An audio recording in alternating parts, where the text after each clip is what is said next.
En la hora de la verdad y con el patrocinio del Banco Popular, siempre se puede, somos Grupo Aval, llega el editorial de Fernando Londoño.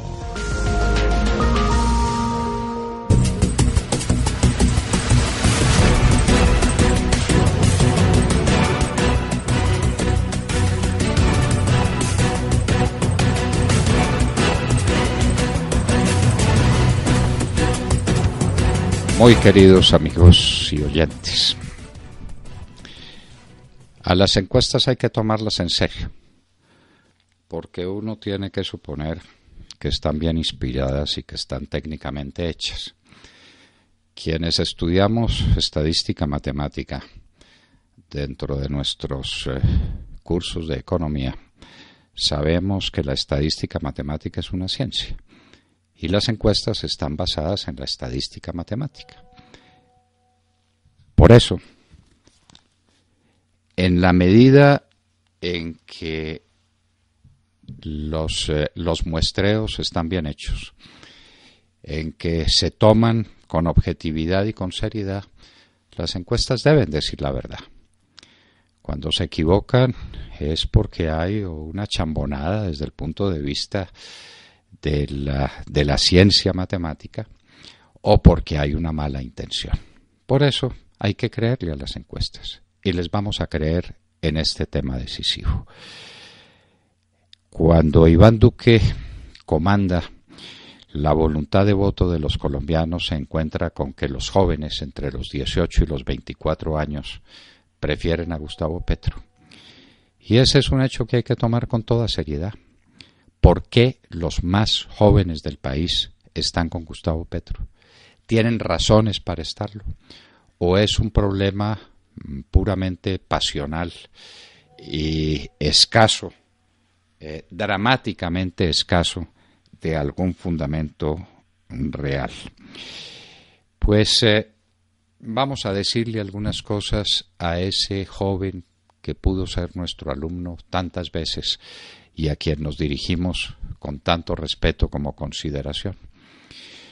Usted no tiene por qué saber, porque usted no había nacido, joven entre los 18 y 24 años, que Gustavo Petro fue desde el comienzo miembro de un grupo que se llamó el M-19, creado supuestamente como protesta por las elecciones del 19 de abril de 1970, donde se frustró la candidatura de Gustavo Rojas Pinilla, que no suponía una revolución juvenil, sino al contrario el restablecimiento de una presidencia que había sido catastrófica y que por catastrófica la había rechazado el pueblo colombiano en las jornadas de mayo de 1957, pero esa es otra historia. Lo cierto es que siempre se discutirá la legitimidad de esas elecciones de 1970. ¿Vale la protesta? Vale la protesta, perfectamente vale. Y hay que hacerla eficaz y hay que hacerla seria. Hay que hacerla por métodos violentos. La respuesta tiene que ser negativa si una sociedad tiene que sobrevivir. La violencia no genera otra cosa que violencia. No genera otra cosa que la afloración, como se dice hoy en materia de hidrocarburos, de odios que no conducen a ninguna parte. El M-19 empieza su vida robándose la espada del Libertador de la Quinta, que el Libertador, donde el Libertador tuvo tantas de sus grandes y dolorosas reflexiones en los años finales de su vida. ¿Eso es legítimo? ¿Puede alguien robarse la espada del Libertador como elemento de protesta? La espada del Libertador es un tesoro para todos los colombianos. Mal comienzo para ese movimiento. Y después vienen las más dolorosas actuaciones del M-19 donde estaba Gustavo Petro, que ahora posa de izquierdista y de amigo de los sindicatos y empieza su vida útil con el secuestro y el asesinato a mansalva de José Raquel Mercado, uno de los sindicalistas más importantes del país en su momento, si no el más importante de todos ellos.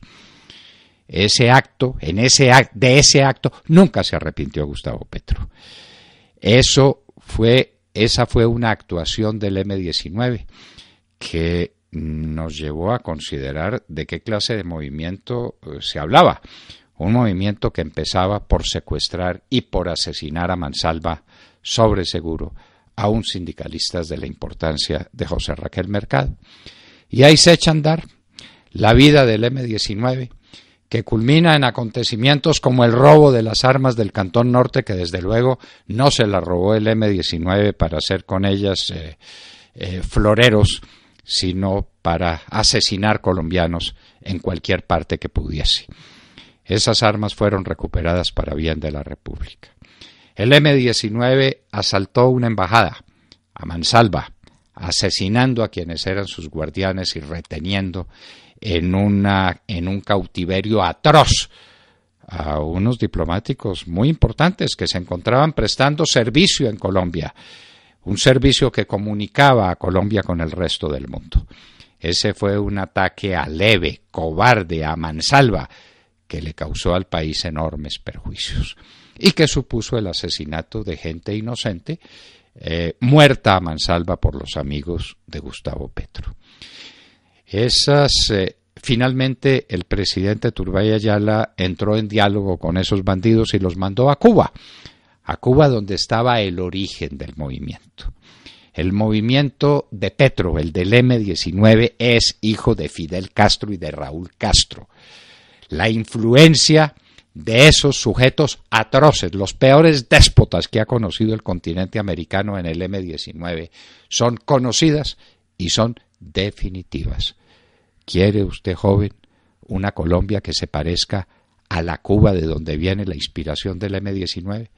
Eso es imposible. Simplemente abra los ojos y conozca lo que hoy es Cuba para que se llene de dolor y de angustia por esos hermanos latinoamericanos que llevan más de 50 años o 50 años de dolor, de angustia, de pobreza, de miseria moral.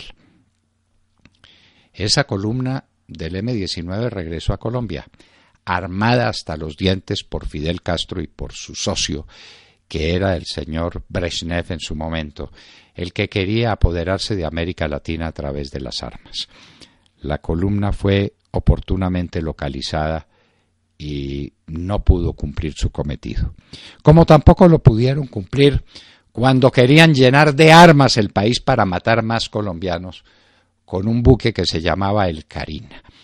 La lucha de la Armada Nacional con el Carina forma parte de la historia militar de la República. Para fortuna de Colombia, el Carina fue hundido con toneladas de armamento destinado a asesinar más colombianos. Ese definitivamente no es un ejemplo que lo pueda llenar a usted de orgullo y de esperanza, joven que está entre los 18 y los 24 años. El tiempo sigue su marcha y el M-19, es decir, los amigos de este señor Petro, empiezan a mostrar su predilección y su cercanía con el narcotráfico y con los peores miembros del narcotráfico, con Pablo Escobar y con sus amigos. ¿Eso lo puede soportar el país? ¿Ustedes no conocen lo que ha sido el narcotráfico en la historia de Colombia? Las muertes que ha causado, el dolor que le ha producido a la República, la vergüenza que le ha significado ser el principal productor de drogas. Esas amistades de Pablo Escobar con el M-19 son conocidas, pero que tienen un desenlace funesto en la toma del Palacio de Justicia para asesinar nada menos que a la Corte Suprema de Justicia, para quemar los expedientes que iban a desembocar en la declaratoria por sentencia de la validez del Tratado de Extradición de los Estados Unidos, que era lo único a lo que le temían estos traficantes sin armas. ¿A usted lo puede entusiasmar el socio de Pablo Escobar? ¿Usted ha averiguado quién fue Pablo Escobar? ¿Usted no ha visto ni por casualidad esos seriados que se hacen, y muy bien hechos en algunas ocasiones, sobre lo que fue la vida de ese maldito que llenó de sangre y de dolor a la República? ¿Usted puede ser entusiasta partidario de un socio de ese hombre? Y de un socio que contribuyó, como él mismo lo dice lleno de orgullo, a esa toma del Palacio de Justicia que le costó al país lo que le costó, pero que le pudo costar todo su futuro democrático? No, joven, el pasado de ese señor Gustavo Petro no autoriza su entusiasmo. Usted tiene que entusiasmarse por causas mucho más altas. ¿Cuáles son? Usted está abriendo los ojos a un país empobrecido, a un país entristecido, a un país que le dice: aquí en Colombia, joven, no hay un puesto para usted, porque no estamos creciendo económicamente, porque este es un país que dobló la rodilla, que la hincó ante los fantasmas de la corrupción y se entregó a la corrupción. Y resulta que Gustavo Petro, ese que le suscita a usted tantos entusiasmos juveniles perfectamente legítimos y comprensibles, que aplaudimos y que no solamente toleramos, sino que exaltamos quienes estamos en una edad tan distinta a la suya.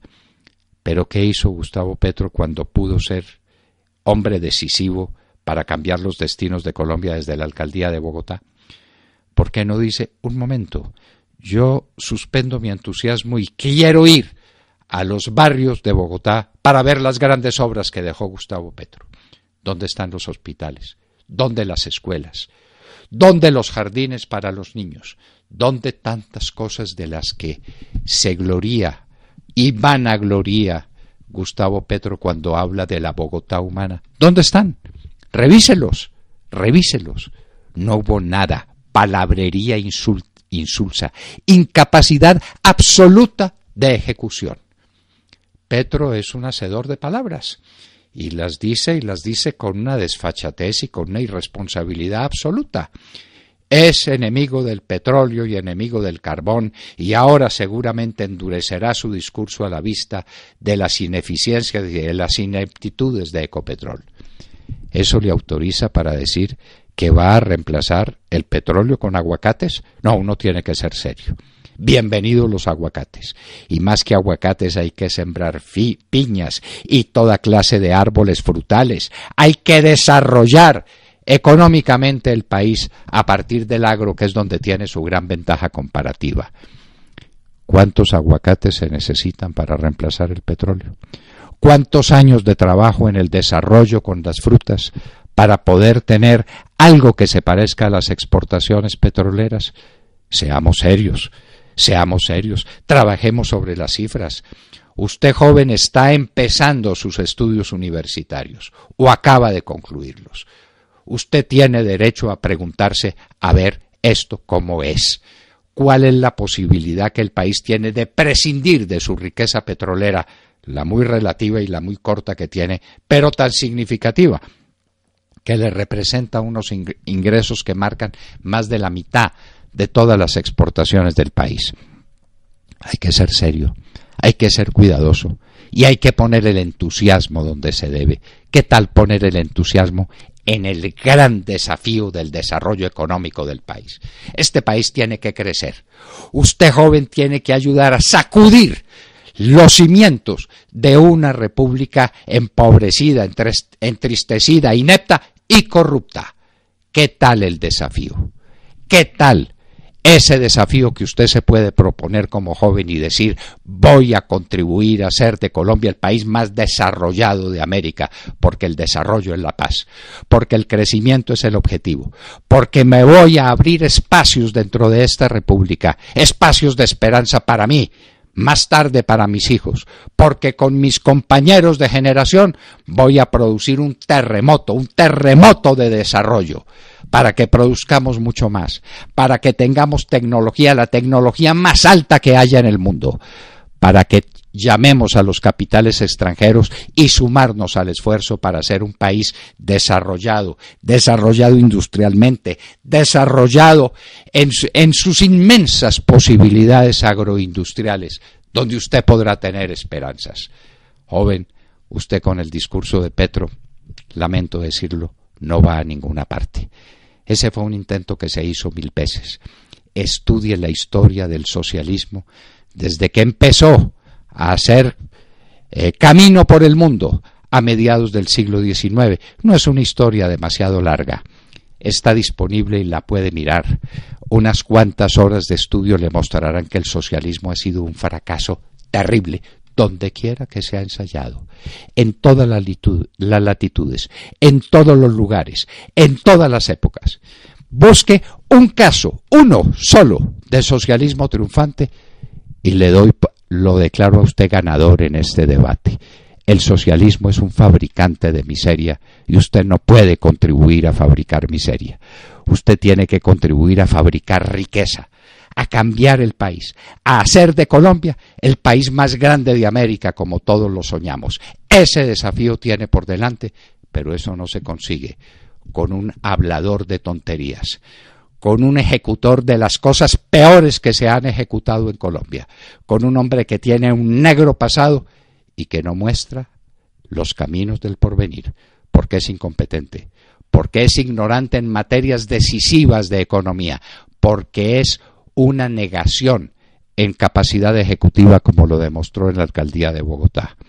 No, joven, revise su posición y en su lugar busque personas que sean de su generación. Petro es de otra generación completamente distinta a la suya. Petro es un hombre de la tercera edad, para ser francos, que habla con el entusiasmo con que se debiera hablar en una juventud que estuviera más ilustrada y hablaría distinto. Busque los caminos que los encuentra. Encuentra en Iván Duque un hombre que se parece a los de su generación y que le muestre el camino, y que se lo muestra con realidades objetivas, porque ha sido un estudioso, porque dedicó su vida, no muy larga, pero ya suficiente, para saber por qué camino debe andar una juventud que quiera transformar a Colombia, llena de entusiasmo y llena de fe en el porvenir. Joven de 18 a 24 años, usted nos preocupa y estamos dispuestos a conversar con usted y a conversar a fondo para que usted nos convenza si tiene argumentos o para que se declare convencidos si son mejores los nuestros. En eso consiste el debate y nos declararemos perfectamente vencedores cuando vea que la tendencia cambia en los de su generación y que se apuntan a la gran carta de la transformación de Colombia, de su crecimiento, de su enriquecimiento, de su justicia. Un país grande y libre es el país en el que usted merece vivir, joven entre los 18 y los 24 años. Con Petro no encuentra sino el camino de la frustración, del odio, de todas las derrotas. Usted no puede ser un perdedor, usted tiene que ser alma de ganador. Adelante.